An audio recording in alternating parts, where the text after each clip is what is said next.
Olá, meus irmãos, a paz do Mestre esteja com todos vocês, que Deus abençoe quem me ouve e que o Senhor Deus Todo-Poderoso possa se fazer presente mais uma vez através dessa palavra, uma palavra para trazer instrução aos nossos corações e nos levar a viver a boa, perfeita e agradável vontade de Deus. Por falar em corações, eu gosto de saber como que está o coração de vocês, irmãos. Às vezes vocês ficam tão caladinhos aí, tem vezes que é um movimento aí, tem vezes que se calam. Penso que o Senhor está trabalhando nos nossos corações. Vamos lá? Vamos para mais uma breve palavra e para um breve fortalecimento. O texto hoje encontra-se no livro de Atos, quero ler com vocês o capítulo 7, a partir do verso 37, para aquilo que o Senhor quer falar conosco. Diz assim: esse mesmo Moisés diz ao povo de Israel: Deus levantará para vocês um profeta, como eu, no meio do seu povo.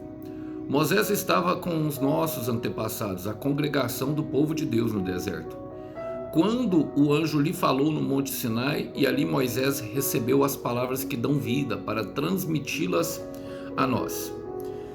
Mas nossos antepassados se recusaram a obedecer a Moisés. Eles os rejeitaram e em seu íntimo voltaram ao Egito. Disseram a Arão: faça-nos para nós deuses que nos guiem, pois não sabemos o que aconteceu com esse Moisés que nos tirou do Egito. Logo fizeram um ídolo em forma de bezerro, ofereceram-lhe sacrifícios e começaram a celebrar o objeto que havia criado. Então Deus se afastou deles e os entregou para servirem as estrelas do céu como deuses, conforme está escrito no livro dos profetas. Glória a Deus, irmãos. Eu gosto de contextualizar o livro de Atos como o livro da transição, da salvação, dessa dádiva que eu tenho sempre repetido que é uma dádiva divina que nos resgata, nos restaura, conduz a nossa vida e determina a nossa jornada em propósito. E essa é uma verdade. Ela vem por meio desse livro, desses homens, como esse que está falando aqui. Aqui quem está pregando agora para os líderes fariseus, e esse foi o motivo da morte dele, foi Estevão, um diácono da igreja.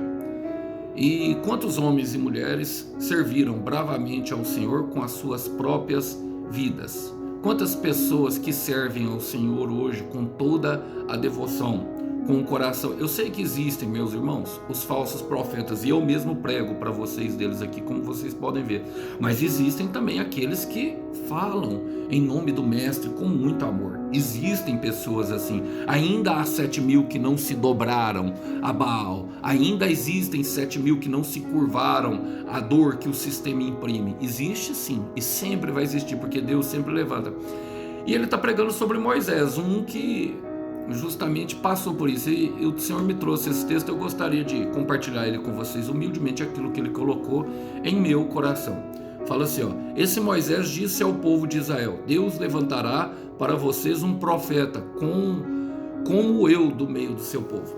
A pregação de Estevão, irmãos, consistia em mostrar que o povo de Israel tinha justamente rejeitado o Senhor Jesus, como rejeitado todos os outros profetas. Sempre havia derramamento de sangue, porque homens e mulheres falavam em nome de Deus. E um daqueles que naquela época era adorado e idolatrado era Moisés, e por isso Estevão talvez esteja usando Moisés. Alguns se diziam filho de Moisés, outros diziam-se filho de Abraão, mas não conseguiam enxergar a divindade de Cristo. E a palavra que ele está citando aqui está em Deuteronômio 18:15, que Deus levantaria um profeta no meio do seu povo, que todo que nele cresce seria salvo, e que todo que não cresce seria condenado. Que está falando do Senhor Jesus, apontando para o Senhor Jesus, irmão. Então Deus, desde a antiguidade, desde os primórdios, e hoje nós somos a Israel de Deus como igreja, fala ao seu povo, meu irmão, o que há de acontecer. Fala por meio de profetas. Nós não podemos dizer como Deus fala, mas Deus fala muito por meio dos profetas. Os profetas ainda estão em atividades. Eu gosto de Isaías 46, versículo 10, que diz: já há muito tempo venho anunciando a vocês o que vai acontecer no futuro. E agora eu prometo, tudo o que planejei acontecerá. Vou cumprir com toda a minha vontade. É forte, não é? Eu creio que nós estamos chegando, irmão. O Brasil é um país que carrega muitas promessas. Há promessas de avivamento, sim, coletivo, mas que ele vem do avivamento individual, porque não há avivamento coletivo sem avivamento individual, e o avivamento ele passa pelo arrependimento. Eu creio que tem muitos corações sendo quebrantados pela mão do oleiro no Brasil. Eu creio mesmo nisso, irmão. Nós temos visto a ação do evangelho que cresce à medida que nós vamos conversando aqui, a palavra vai se expandindo. Então Deus, ele cumpre com a sua palavra e ele tem falado por meio dos seus profetas. Olha, na sequência, Estevão continua dizendo: Moisés estava com os nossos antepassados, a congregação do povo de Deus no deserto. Quero fazer uma pausa, meu irmão. O profeta de Deus não é de longe. O profeta de Deus não é de longe. Sempre Deus levanta aquele que eu costumo chamar de o valente dentro da casa. Dentro da casa tem aquele que se sente um estranho no ninho, que se sente uma pessoa diferente, que parece que a vida que a família dela está tomando, os rumos que a casa dela está tomando, parece que não faz sentido. Sempre tem aquela pessoa que o coração dela é voltado para a eternidade, embora ela não saiba, embora ela não... Talvez eu esteja pregando para você, meu irmão. Talvez eu esteja pregando para você, minha irmã. Sempre tem. Olha, vamos ler novamente. Fala assim: Moisés estava com nossos antepassados, a congregação do povo de Deus no deserto. O profeta também está no deserto, irmão. O profeta também está atravessando o deserto. O profeta também sente as mesmas aflições. O profeta sabe na pele daquilo que está acontecendo. Olha, e ele fala assim, ó: quando o anjo lhe falou no Monte Sinai, e ali recebeu palavras que dão vida, para transmiti-las a nós. Irmãos, e aqui a gente precisa entender que o profeta, muitas vezes, na verdade, não é muitas vezes, todas as vezes, ele não fala dele mesmo. Eu já falei isso para vocês e creio que é pertinente. Uma das minhas orações mais constantes para mim vir ministrar para vocês é que Deus não deixe que aquilo que me fere, que aquilo que machuca o meu coração venha sangrar diante de vocês, e que eu pregue a palavra pura e genuinamente simples. Mas essa palavra que é capaz de levantar vocês aí do outro lado. Quando há o fermento, quando há a razão humana no meio daquilo, ela não é poderosa. Logicamente nós vamos usar experiências que nós vivemos, irmãos, testemunhos, pequenos testemunhos. Eu sempre dou e gosto de compartilhar, porque eu creio que edifica a fé dos irmãos. E se os irmãos tiverem, tem muitos que muitas vezes trazem alguns testemunhos, enriquece muito a mensagem, irmão. Não deixe de falar aquilo que Deus tem feito através da sua vida, não deixe mesmo, sabe? Não deixe que Satanás coloque isso. Mas ele não fala dele mesmo, as palavras dele são palavras que trazem vida. Vamos ler o que está em Deuteronômio, capítulo 32, quero ler com vocês o verso 46 e 47. A palavra do Senhor diz assim: medite bem em todas essas leis que hoje estou transmitindo solenemente a vocês. Esse é Moisés falando. Para que ensinem todos esses mandamentos aos seus filhos e que eles obedeçam fielmente a todas as palavras dessa lei. Estas leis não são palavras vazias. Eu quero repetir. Essas leis não são palavras vazias. São a vida de vocês. Se vocês a cumprirem, terão vida longa e vitoriosa na terra que vão tomar posse do outro lado do Rio do Jordão. A terra da promessa, irmão. Tem muitos que estão peregrinando no deserto, de olho na terra da promessa. Então guarde as palavras no coração. A palavra vai falar em Lucas 2, versículo 51, que Maria, quando estava ali naquela eminência ali, todo o processo que ela passou desde a gravidez até gerar Jesus Cristo, recebendo a visita dos pastores, a palavra vai dizendo que ela guardava e meditava nas palavras e em todos os acontecimentos que aconteciam perto dela, ela guardava no coração, escondia a palavra no coração para não pecar contra ti. Tudo que está fora da palavra, tudo que vem, irmão, é influência negativa, influência de incredulidade. Se não combina com a palavra, não vem de Deus. Nem todo mundo que fala de Deus está falando, nem todo mundo que fala de Deus está falando em nome de Deus. Nós precisamos ter essa sabedoria também. Irmãos, eu sei, por exemplo, que nem todas as palavras que eu digo aqui vai servir para todos, e talvez a palavra que eu diga hoje, talvez não vai servir para você hoje, irmão, mas vai servir lá na frente. Ou talvez te relembre de alguma coisa do passado, meu irmão. Eu não sei. É o Espírito Santo que ministra do outro lado. Mas é importante que nós venhamos a guardar essas palavras. É importante, por quê? Porque elas são palavras de vida. Conforme o próprio Estevão estava falando, palavras que dão vida para transmiti-la a nós. Olha, ele continua, mas os nossos antepassados se recusaram a obedecer Moisés. Eles o rejeitaram e em seu íntimo voltaram ao Egito. Irmão, todo profeta vai passar por isso. Levar o caminho, a verdade e a vida não é fácil. Essa é uma marca de que você é profeta, irmão. Essa é uma marca de que você é profeta, minha irmã. É as pessoas que você estão falando, estão te rejeitando. E às vezes agindo até com violência, com hostilidade, com bastante ódio, com bastante rancor. Por quê, irmão? Porque é nesse momento, irmão, que nós percebemos que o Senhor de fato levantou nós. Porque as pessoas que estão ao nosso meio, elas não vão lidar com a palavra. E nós vamos sofrer por ela. Se você duvida disso, leia aquilo que Paulo chama. Eu até falei nos shorts e vou falar aqui. Leia o que Paulo sofreu por amor a Cristo, por amor às almas, em 2 Coríntios, capítulo 11, do versículo 23 em diante. Aquilo que ele chama de leve e momentânea tribulação. Então, assim, a gente vai sofrer, mas a palavra fala, ó, eles o rejeitaram em seu íntimo e voltaram ao Egito.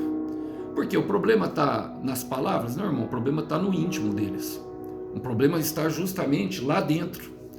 É porque a palavra, ela confronta. Hebreus 4,12 vai dizer que a palavra é mais cortante do que uma espada afiada de 2 gumes, que corta ali entre as julas e medulas, separando todas as intenções do nosso coração e mostrando o que realmente tem lá. Então é por isso que as pessoas, sabe, não tem a ver com o profeta, mas como o profeta falou, normalmente eles pensam, e aí vem aquelas coisas assim, tá aqui, eu mesmo já vivi isso aqui, irmão, eu nunca pedi dinheiro para vocês, e muitas vezes vem um irmão aí e fala assim, o profeta que tá pedindo dinheiro, irmão, eu trabalho, o Senhor me trouxe justamente me levantou numa maneira diferente, e eu não tenho nada contra, irmão, aqueles que verdadeiramente levam uma mensagem sincera de redenção e que vivem do Evangelho. Deus também, ele pode levantar uma pessoa para viver da obra. Eu não posso dizer como Deus vai fazer. O meu caso aqui, eu trabalho, irmão. Não sei se lá na frente o Senhor vai me mudar os meus caminhos. Muitas vezes eu quero ir para a direita, ele manda eu ir para a esquerda. E isso acontece com aquelas pessoas. São extremamente dependentes de Deus. Mas aqueles que não são, irmão, no íntimo deles tem algo que está lá que precisa ser removido. E isso precisa de uma operação. Isso precisa de algo que não vem assim de uma hora para outra, não. E o nosso trabalho, o trabalho de um profeta, ele é importante, tanto na postura como nas palavras, para as pessoas verem o que acontece quando uma pessoa se posiciona e fala de Deus. As pessoas precisam ver com os próprios olhos. Alguns vão acreditar somente na palavra, como o centurião romano. Basta uma palavra e o meu servo será salvo. Eu não sou digno de que entreis em minha morada, mas basta uma palavra. Basta uma palavra. Agora outros, como Tomé, vão dizer, eu só acredito se eu colocar o dedo na marca. Tá entendendo por que precisou passar o prego ali na mão de Jesus? Alguns são assim, irmão. Alguns são assim. Olha o que diz em Hebreus capítulo 3. Eu gosto desse texto, do versículo 8, justamente sobre a provação. Fala assim, não permitam que o coração de vocês se endureça, como fez o povo de Israel. Eles se rebelaram durante o tempo da provação no deserto. Ali, os seus antepassados me desafiaram e puseram à prova, apesar da paciência que tive com eles durante 40 anos e de terem visto tudo que vis caía maná do céu, irmão. Jesus operou com um anjo, Sabe, o caminho que eles passaram, os inimigos não passaram, eles passaram em terra seca. Os inimigos foram destruídos pela água, depois de abrir o mar. Olha, e ele fala no versículo 10: por isso fiquei muito irado com eles, pois seus corações estavam sempre olhando para outro, em vez de levantarem os olhos para mim, e não reconhecerem os meus caminhos. E é o que aconteceu, irmão. Olha o que fala aqui Estevão. Foi o que aconteceu exatamente, quero entrar já nesse assunto. Ele fala: disseram a Arão, façam para nós deuses que nos guiem, pois não sabemos o que aconteceu com esse Moisés que nos tirou do Egito. Irmão, para quem está atravessando do deserto e para quem está caminhando nessa jornada da fé chamada deserto, uma das coisas mais difíceis da fé é esperar. Esperar em Deus não é fácil, irmão. Quem está esperando em Deus sabe que não é fácil. Mas tudo aquilo que acontece, eu gosto dessa expressão, faça-nos deuses. Por quê? Isso é a materialização da fé. O ídolo, tudo aquilo que é o nosso ídolo, tudo aquilo que nós colocamos no nosso coração, no lugar de Deus, irmão, que assume o lugar do altar de Deus, que é o nosso coração, revela justamente, irmão, aquilo que... revela aquilo que está lá dentro. Revela o tamanho da nossa fé.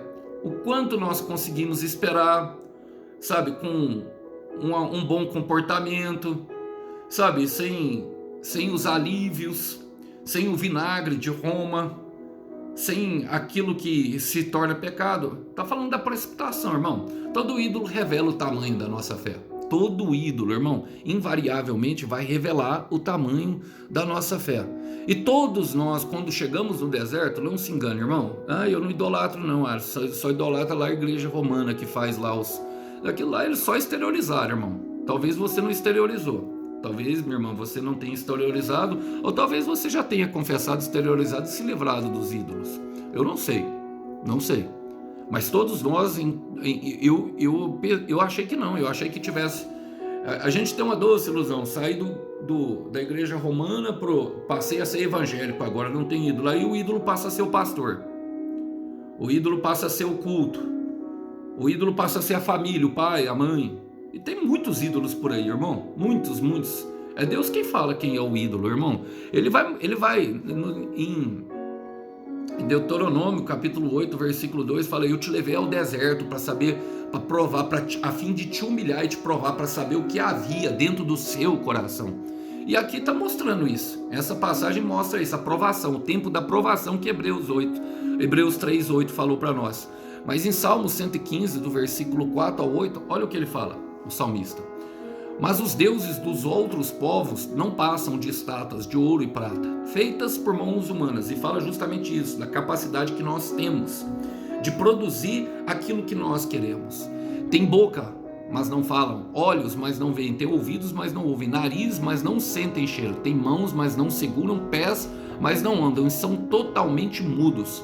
Aqueles que fazem essas imagens e as adoram, tornam-se como elas. É aquilo que nos influencia, irmão. O nosso Deus é a nossa influência. Eu quero repetir, o Deus que nós servimos é a nossa influência. E eu gosto de uma frase de João Calvino, que ele fala que a não ser que a palavra de Deus, irmão, ilumine o nosso caminho, toda a vida do homem estará envolta em trevas e nevoeiros, de formas que elas inevitavelmente irão se perder em determinado momento. E é esse o caminho de quem segue o ídolo, irmão. Foi o que aconteceram com eles. O ídolo revela a fé, revela aquilo que tem dentro do nosso coração. No versículo 41 fala: logo fizeram um ídolo em forma de bezerro e ofereceram sacrifícios e começaram a celebrar o objeto que havia criado. Você está entendendo? Eles começaram a celebrar o objeto. Um Deus criado pela mão de homens.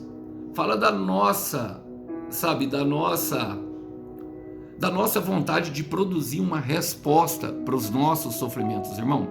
Então, quando a resposta demora a vir, as nossas mãos vão parecer uma boa opção. Eu quero repetir isso. Quando a resposta de Deus demorar a vir, vai parecer uma boa opção. O que estava acontecendo naquele momento com Moisés? Ele estava no alto do monte, 40 dias em jejum e oração, sofrendo pelo povo, sofrendo para ter a resposta de Deus, irmão. Sofrendo, sabe? Na verdade não estava sofrendo, porque estava junto de Deus ali. Mas assim, ele estava pagando o preço dele. Estava ali fazendo, para quê? Para trazer a resposta, as tábuas da lei. 40 dias fala de um momento, justamente de provação. 40 dias fala de um ciclo que se findou. E eles não conseguiram esperar 40 dias, irmão. 40 dias e resolveram produzir as respostas com a sua mão. Mas nós esquecemos que agir na natureza humana é loucura. Quem age na natureza humana, quem age pela natureza adâmica, está fadado ao fracasso. Nós não podemos fazer nada. Nós não podemos fazer nada, construir nada que dure eternamente com as nossas próprias mãos. Eu quero repetir isso, nós não podemos construir nada sem Deus. Quero ler com vocês João capítulo 15, versículo 5, sempre cito esse para vocês, e aqui nós vamos remeter a Senhor Jesus. Sim, eu sou a videira, vocês são os ramos, todo aquele que permanecer em mim. Esses irmãos permaneceram, irmão? Não, fizeram os ídolos. E eu nele, ele produzirá muito fruto. E eu nele, porque tem que esperar a resposta vir. Jesus é a palavra encarnada. Porque separados de mim, sem mim, vocês não podem fazer coisa alguma. Agora, quando alguém não permanece em mim, é jogado como um ramo imprestável, seca-se, é ajuntado no montão como todos os outros. Todos os outros, irmão. Irmão, você quer fracassar? Fica junto da multidão. Ali está a resposta para o seu fracasso. Segue a voz dos outros. Deixa os outros escolher por você. Ali é a resposta. Vai se secar junto com todos os outros. E depois é lançado no fogo e queimado. No versículo 7. Mas se vocês permanecerem em mim e obedecerem às minhas ordens, podem fazer o pedido que quiserem. Eu quero te pedir, irmão, o que o seu coração quer. Podem fazer o pedido que quiserem. E isso será concedido. O que quiserem. Jesus está sendo bem claro. Essa é uma palavra do mestre, irmão. Então, o que vai ser? O que você vai escolher? E eu quero passar para o final, porque no versículo 42 ele fala: então Deus se afastou deles e os entregou para servirem estrelas do céu como os deuses, conforme está escrito no livro dos profetas. E eu costumo falar isso, irmão, que o maior juízo de Deus é ele entregar o homem à própria sorte, ao próprio pecado. Se afastar, irmão, e deixar ele plantar ali, na natureza adâmica. A ausência do Senhor nesse momento, irmão, ela mostrará como está o nosso coração. Citei com vocês Deuteronômio 8:2, quero ler rapidamente esse versículo, porque fala exatamente disso. Fala assim, ó: lembre-se de como o Senhor guiou vocês por todo o caminho através do deserto durante 40 anos, para humilhá-los e prová-los, a fim de saber o que estava no coração de vocês, para saber se vocês obedeceriam ou não aos seus mandamentos. A grande pergunta que cabe aqui: Deus não sabia que eles iam desobedecer? Sabia, irmão. O profeta talvez até não sabia não, mas depois ele começa a perceber, porque aí ele começa a lembrar da história dele. Moisés também foi a mesma coisa, desobedeceu, o Senhor chamou ele, não sou eu. E isso não passa de uma lição para nós virmos a aprender o que, irmão? A continuar esperando pela resposta do Senhor. Eu creio que eu estou pregando aqui para pessoas que estão impacientes, porque oraram e nada aconteceu. Eu creio que eu estou pregando aqui para pessoas que estão vivendo momentos de agonia, porque algo que está dentro do coração delas está sendo aflorado. Esse dia uma irmã falou para mim aí nos vídeos curtos, falou assim: olha, se eu comecei a seguir a Deus, ficou tudo mais difícil, eu comecei a sentir uma... Não é, irmão, já estava aí, minha irmã.